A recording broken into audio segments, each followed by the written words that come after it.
for sure. Welcome to a new edition of the Neon Jazz interview series with veteran New York City jazz trombonist Clifton Anderson. We talked to him on January 15th, 2021 about quite a bit, like his latest 2021 CD, Been Down This Road Before, this COVID-19 world, and his life in music. He was born in Harlem and surrounded by music. At 7, he got his first trombone that was a gift from his uncle, Sonny Rollins. He went on to the prestigious Fiorello LaGuardia High School of Music and Arts, and he would perform with the finest cats all over the world, including his uncle, Sonny Rollins. His story is a must to hear. Dig it. Thanks for taking a minute out. I appreciate it. Yeah, thanks for the interview. Thank you. You bet, man. I love the new album, Been Down This Road Before. There's so much flavor going on in this. I mean, you have family on it. There's, sounds that are very unique on this album. It sounds like you were having a good time making this. Oh, yeah, it was a joy making the record, actually. It took us a little while to do it, but it was fun every step of the way. And I think probably now with the way the world is, it's probably good to have a recording that's out there that makes people feel good. And what are your thoughts on this coming out during such a unique time, a pandemic on the planet?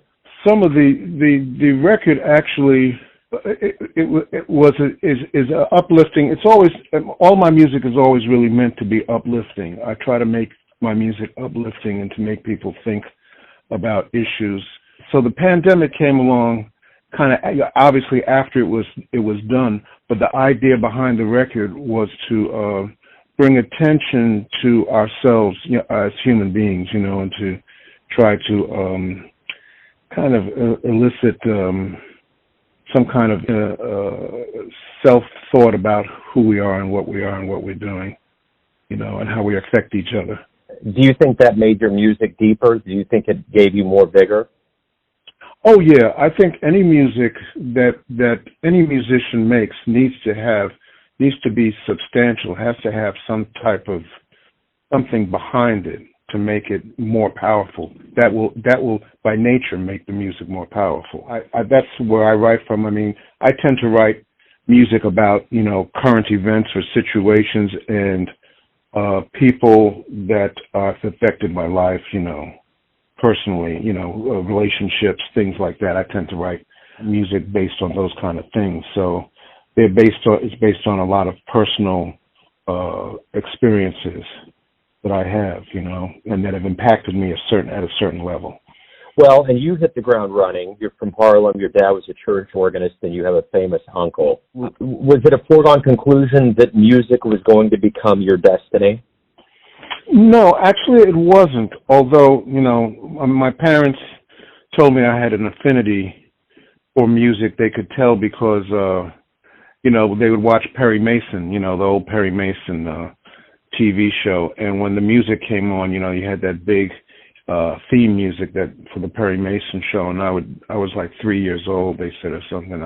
I would sit up there and kind of conduct the music, So they knew that I had something for music. But as I grew older and I got more involved in music, I was also involved in tennis. I wanted to be a professional, possibly a professional tennis player. The music kind of pulled me a little bit further, which was kind of, in a way, to the dismay of my mother, because my mother knew I had a talent. She had gone through a lot of things. She came up with Sonny, and she saw a lot of the things that Sonny had to go through in the music industry and in life, and how, musicians were treated and all this kind of stuff.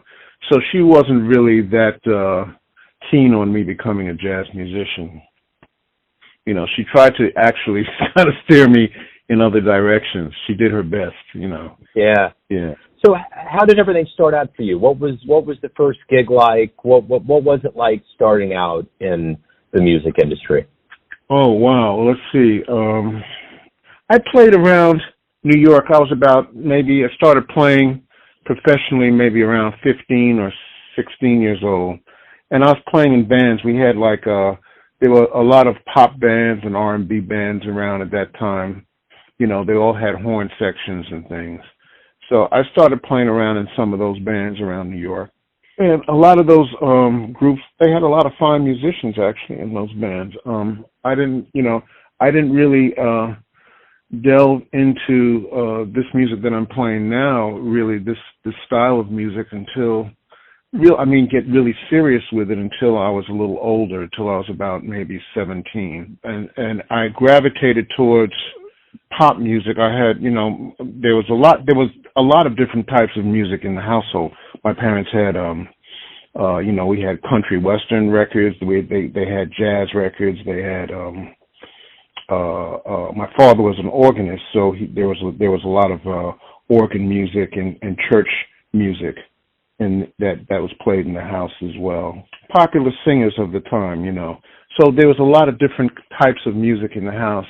I liked, I was a young guy, and all my friends, at that time we were listening to Motown and, Sly and the Family Stone and people like this. So I kind of gravitated towards that at an early age. But then as I started developing and getting better and more involved in music, my parents got me.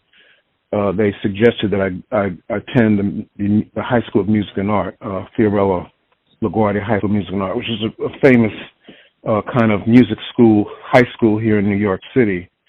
And when I got there, I was always the best little musician in my group, hanging out. But when I got to music and art, I met a lot of really, really stellar musicians, and it was very inspiring for me. And some of them were actually beginning to delve into jazz music and study jazz music, and a couple of them kind of started hipping me to some things, and that's when I really got a little bit more involved in the music and that side. And then, of course, there I met, that school has graduated a lot of really well-known musicians that are out here that are working at the top of the industry today. A lot of them came out of the High School of Music and Art. And I met some people there, relationships that I still have to this day. One of the guys, Steve Jordan, the great drummer and producer that plays on my record here, I've known him from that time. We both were at Music and Art at the same time. Nat Adderley Jr. was there right before me. There's so many people. Marcus Miller and Omar Hakim came in right after me. Ray Chu. There's a lot of people. There are a lot of famous musicians that went there. Yeah. So anyway, the way that affected me was it got me, more. I started hanging out with musicians who were, delving into these areas more, and I really liked playing. I liked the challenge of trying to develop musically that way. So that was really the beginning for me. And then I started hanging around New York. There was a lot of music going on at that time that you had access to as a young musician. So I used to go and hang out at all these places. My parents didn't know I was doing all this stuff, but I would go down to the Village Vanguard, and they used to. In those days, they had a back door, and if you knew how to go in, I was hanging with some of the older musicians who would go down there. So we would just go in the back door. You could go in free, and there wasn't a big deal with the clubs. If you were in there and you were a musician, the clubs didn't hassle you to pay any money or anything like that. You could just go and hang out. And that's what I used to do. I used to go there, and then I started studying music more in depth around the time I was still at Music and Art, but I was traveling around the city. There were different things to get into, different musical situations to get involved with. Reggie Workman, the great Reggie Workman, had a program out in Brooklyn called The Muse. And, there were a lot of established musicians that played. They had a big band, and there were a lot of established musicians that played in that band. So I got, I was there. I was like a young guy just hanging out with all these people, and a lot of great musicians in that band, that I met, and I sat next to a couple of the guys. There's a guy, Kiani Zawadi, trombonist who did a lot of work with Barry Harris, and there's another guy, Charles Stevens, who was he was the lead trombone player with Lionel Hampton for a long time and played in a whole bunch. So these were like seasoned people that were helped to get me moving in the right directions in the music. and also very inspiring. So it just took off from there, you know. And around New York, as I was saying at that time, you could get into a lot of things. There were a lot of jam sessions. There were a lot of opportunities to just be around. You couldn't always play, you know. The musicians didn't always let you come in and play, but you could be in a situation very easily with a lot of like stellar musicians. Barry Harris had a place down on 8th Avenue here, the Jazz Cultural Center, and I used to hang out in there too.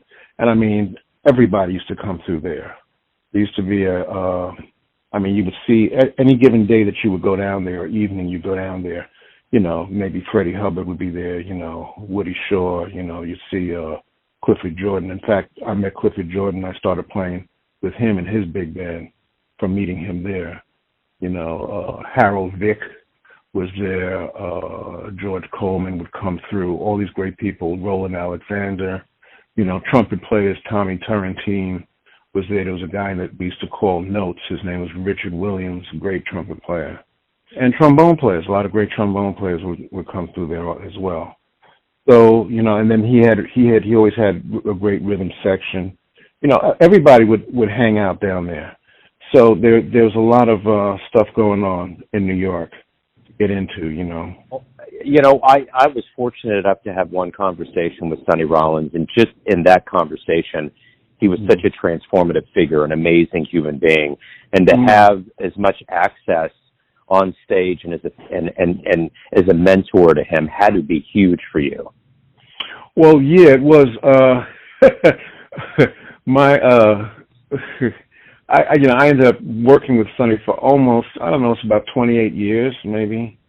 But the first couple of years that you know, Sonny called me up. My mother, you know, I should tell you a really quick story if we have a second.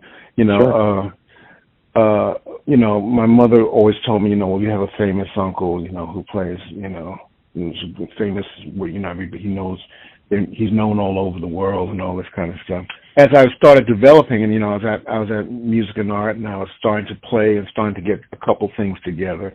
So my mother suggested that Sonny come over to the house and get with me, you know, and see where I was at. You know, she said, well, you know, your nephew's starting to play pretty good. You know, you should come and, you know, check him out. So, you know, I had been playing, and I was playing with my, you know, my guys, my little young crew of guys and everything, and you know, we thought we could, you know, handle a couple of tunes and everything. But Sonny came over this one day, and we went down into the basement, and you know, and I had this whole tune that I had worked up for him, you know, that I was going to play, and we went down the basement, and Sonny pulled out his horn, and he started blowing, and I had never heard anything like that in my life. So it kind of, it was very intimidating. I couldn't play at all. You know, so he just played a little while, and I listened to him. And after a while, you know, he just packed his horn up, and you know, he said, well, you know, I guess he told my mother, well, you know, he didn't really play anything, but you know, maybe he's not ready yet or whatever. So my mother said, well, one day you guys are going to be playing together. She told me, you know, she said, so you know, you got to keep working at it. You know, you're going to be playing with your uncle at some point. And he eventually called me up and asked me, I think the first thing that happened, I hope I can remember this correctly, the first thing that happened is he asked me to come play on a recording that he was doing. I think the name of the record was Sunny Days, Starry Nights. And by that time, you know, I was more advanced at that point. You know, I'd been playing and everything, playing around. And so I came and I went, and he was recording out in California in those days. So we flew out to California and we recorded at Fantasy Studios. But, you know, recording with him also. Well, to make a long story short, there's nothing that was that could prepare me for working with Sonny Rollins. Sonny, everything was very different that Sonny did. He was very spontaneous, extremely spontaneous, and even in recording. I mean, I was used to, at that point, I had done a couple of recordings already, and, you know, my understanding was, you know, you go in a recording studio, everybody tune up, you know, and then you run the tune maybe once or twice, and then you do a take. But with Sonny, we got into the studio, and he came in and he started blowing, And, we all kind of filed in. When we finished the song, we just ended the tune, and his wife, Lucille, said, "That's a take."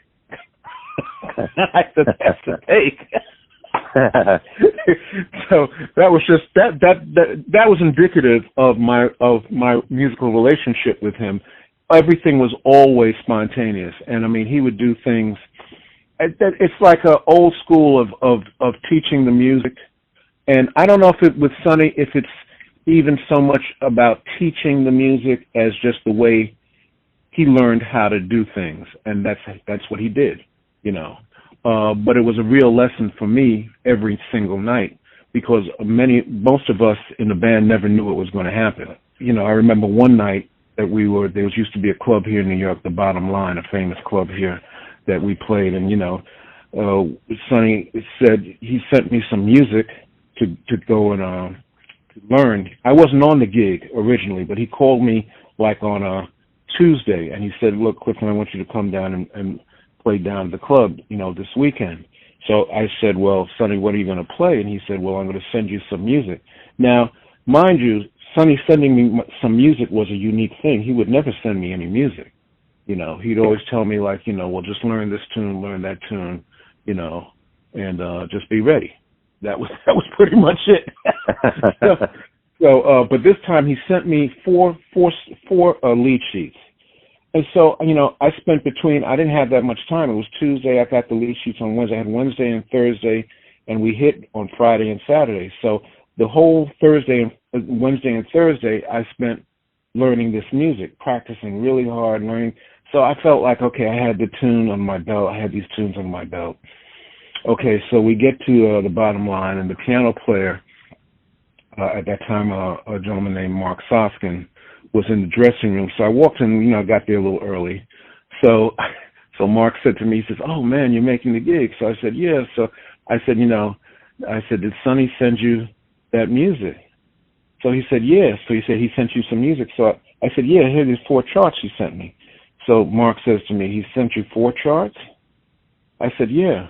So he says, "Well, he sent me 11. I said, "11? so I start looking. I said, "Well, what did he send you?" So we started going. So I'm trying to.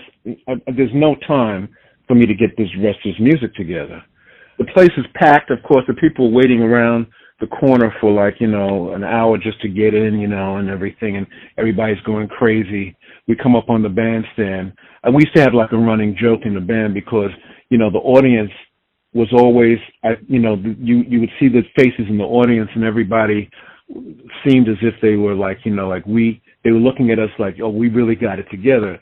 But to us, we didn't know what was going to happen. So we get up there, and Sonny turns around, and he calls one of the tunes that he gave me, right? But he gave me the tune in the key of C. Right, and so he turns around, he looks at all of us, and he says, "Okay, fellas, you ready?" So everybody said, "Yeah, let's go." So he says, "Okay, let's do I'll See You Again," okay, and in G flat, okay, 1, 2, 1, and he counted it off in G flat. So Mark and I,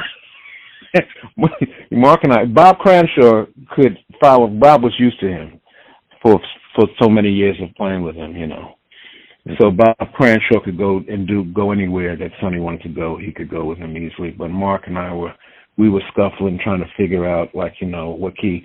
And that whole night was like just an excursion into. It was almost like surreal. Sonny would as soon as we figured out the key, then he'd change the key, go somewhere else, And then when we went with him there, then he'd start playing another tune altogether. So we find the tune, and then he'd be back in G flat. So at the end of the night, I said to Sonny, I went to his dressing room, and I said, "Oh, Sonny, thanks for the gig." I said, "But you really got me on that G flat." He says, "Oh, Clifton, you don't like G flat, So I said, "No, it's not that I don't like G flat, Sonny, but on the trombone, a lot of G flat is like out in the, the mid to outer position, so it's a little physically harder to play in that key." So he says, "Oh, okay, I didn't know that, man. Okay, well, Well, why did I say that? Because from that point forward, every tune we played was in G flat for about a year. And wow. So that was like kind of the. I mean, I have stories upon stories about Sonny. Working with him and developing. He never gave me. I had friends that would say, "Oh man, Sonny must be showing you, all this stuff, man. Did he show you how he plays over this, this progression or something?" I would tell them, I said, Sonny has never given me anything like that. He doesn't talk to me that way about the music. I said, whatever, Sonny plays stuff at me on the stage, and he would play things, and sometimes it would take me weeks to figure out what it was he played actually, but I mean, he would turn and look at me, and he'd play something at me, and I thought he was just kind of looking at me at first when he would first do it, but he'd play something at me, and then he would go off, and go maybe somewhere else on the stage. And then maybe, before the end of the song, he'd come back, and in the same section of the song, he'd play it again, play the same thing at me again. And so I realized, that's what he's showing me. That's how he's showing me what it is, but I got to figure out, I got to be able to pick it up, So, yeah, it was a lot of trial by fire that way with my uncle, playing with him. But it was never a dull moment. Never a dull moment, I can imagine. Yeah. So, are you happy your mom, or are you happy that you got into music, you didn't listen to your mom and not go into it? Is this something that you've thought about, and this has been exactly what you wanted to do with your life? Well, the music business is very difficult. It's very hard, and being a trombone player makes it even twice as hard. So there are difficulties. I'm saying that to say that it's a very difficult road that I've chosen to go down. But with all the issues and the challenges of it, I can't see myself doing anything else because I have a lot of music in me. I hear music all the time, and I'm just driven by music. So I don't think that I could really do something else. I mean, I could do something else if I was forced to, but in terms of a choice of what I wanted to do in life to be able to try to earn a living, I would still take this course, with all the difficulties that it has, and then add on top of that, the music industry, a pandemic and things that have gone on that have silenced live music. What do you miss the most about performing live? Obviously, the feedback that you get from the audience, that can change the whole dynamic of a performance. If you're not feeling well, if you're in a bad mood, if you're just, and you come up on the stage and you have an audience in front of you that's very, you have a warm, loving audience in front of you that is ready to hear some great music and they're spurring you on, then that changes your whole demeanor, and it kind of brings you back to why you're there, what it is that you're doing, and why you're doing what you're doing. For me, people are very, the energy that I get from people is very, very important. And it's one reason that I made the decision to become a musician. And this goes back to Sonny very quickly. I saw a concert that he did. I was about maybe 15 at this point, 14, maybe 15 years old. And Sonny played at Carnegie Hall here in New York. And he was supposed to have Freddie Hubbard as a special guest. This was at a point when Freddie Hubbard was he's really ascending. I think he did Red Clay, and he had this, I think maybe the Straight Life record, or I'm not sure, but it was right around that time. Anyway, for whatever reason, Freddie had to back out of the show. I think he got sick. A lot of the people left. Not a lot. I wouldn't say a lot, but some of the people got their money back, unfortunately, because they had come there to, they went to see Freddie with Sonny. But those people, the place was still packed, and we had some good seats. I was sitting there, and after the first couple of songs, Sonny came up to the microphone and he said, well, you know, unfortunately Freddie Hubbard can't be with us tonight, but I got two of my friends to come out, you know, to make things up. So those two friends were Charles Mingus and Dizzy Gillespie. So they came on the stage, and the concert, it was incredible. It was one of the lasting concerts in my mind, you know, that I'll never forget. But what the important thing was that, for me, was that after the show, and of course the music was so great, but after the show we went backstage, and all these people were backstage, and the feeling that everybody had back there, it was such the energy was so, it was so much love and exuberance and happiness, and it was, I had never experienced a group of people, that many people together, that seemed, that was so, that, you know, apparently the music had moved them to this point. And when I witnessed that, you know, that's what rang the bell in me. And I said, you know, this is what I want to do. You know, I want to be able to do something that's going to make people feel like this, make people feel this good, you know. Wow. And that's what changed. That's what changed me from being a tennis player, wanting to continue being pursuing a pro tennis player, to playing music. You know? What a beautiful story, man. Yeah. That's powerful. Yeah. And I guess in that vein, speaking of a live performance that moved you that much, you know, we've been away from it for a while now. What do you hope when we do get back, what I like to call the revival, when it happens, hopefully at the end of this year or into next year? What do you hope we all realize about the importance of live music when you get to the bandstand and I return to the crowd? Right. Well, the audience, you know, particularly in this country, the audience has been dummied down so much. I mean, you know, we see these trends, I think, I have anyway, in looking at the arts in general in the United States. There's been a dumbing down of the standards for people to be able to appreciate music, you know, the fact that you can stream music, you know, people's idea of what the worth of art is has been diminished, you know, not just jazz music, but I mean across the board, you know. With this pandemic, I think that people are really, my sense is that people are really missing that live experience. You know, I think the audience is missing it as much as the musicians are.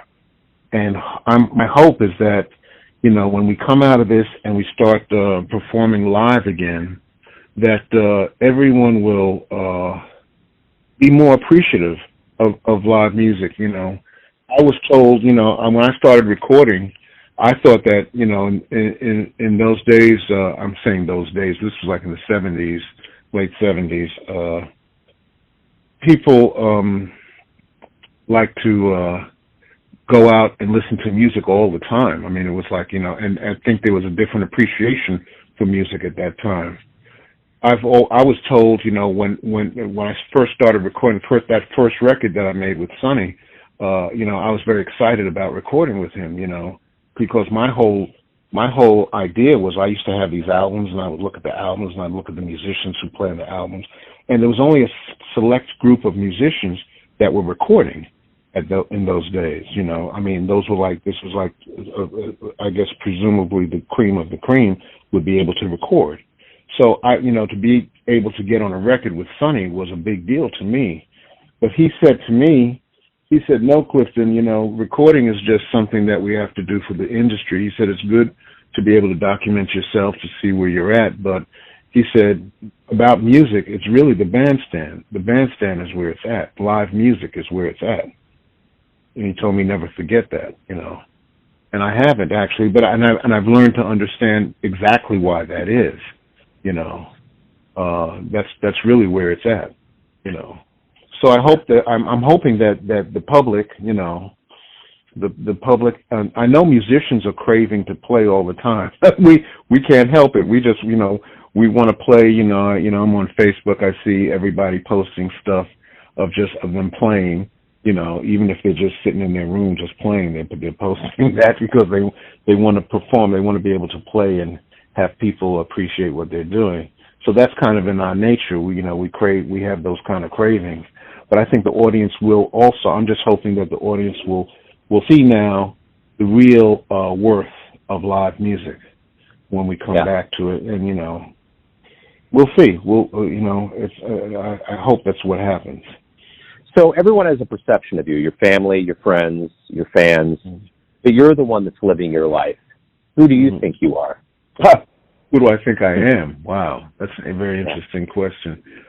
I'm not sure. I know who I strive to be. I don't know if I'm that thing, that person, but I'm striving at this point in my life to just do what I do. I have a lot of music, and I've played with a lot of people. I've assisted a lot of musicians in making their music sound good, hopefully, So at this stage in my life, I really want to concentrate on my music and bringing my music to the world and in trying to be a better inhabitant of the planet on this plane. I've also realized that, there's a there's a spiritual basis to everything that happens in our physical world. And I think, I'm relating more now at this point in my life to my spiritual center. Everything that I'm doing is coming out of that, really, trying to be a better person, more conscientious, more understanding, more patient, that kind of thing, and not to beat myself up, for my progress or lack thereof, maybe, in all of my endeavors, so I'm trying to live a little less stressful and a little more productively. And that's the person that I'm trying to be. Now, whether I'm accomplishing that on a daily basis, I don't know. But that's what I'm trying to do. Right on, man. Yeah. This has been wonderful, man. Hey, thank you for opening up about the music and about your life in music. It's been beautiful. Good luck with everything. Thank you, Joe, for having me on, and I hope we'll catch up sometime in the near future after this whole pandemic. Wish everybody in Kansas City listening area to be safe and, to continue. We'll be out of this mess, hopefully within another several months. Thanks for listening and tuning in to another Neon Jazz interview, where we give you a bit of insight into the finest players in New York, Kansas City, and spots all over the world, giving fans all that jazz. Thanks to Clifton for his time, music, and stories. If you want to hear more interviews, go to Famous Interviews with Joe Domino in the iTunes Store. Visit neonjazz at youtube.com. And for everything Neon Jazz all the time, go to the neonjazz.blogspot.com. Until next time, enjoy the jazz, my friends. Been down this road we go.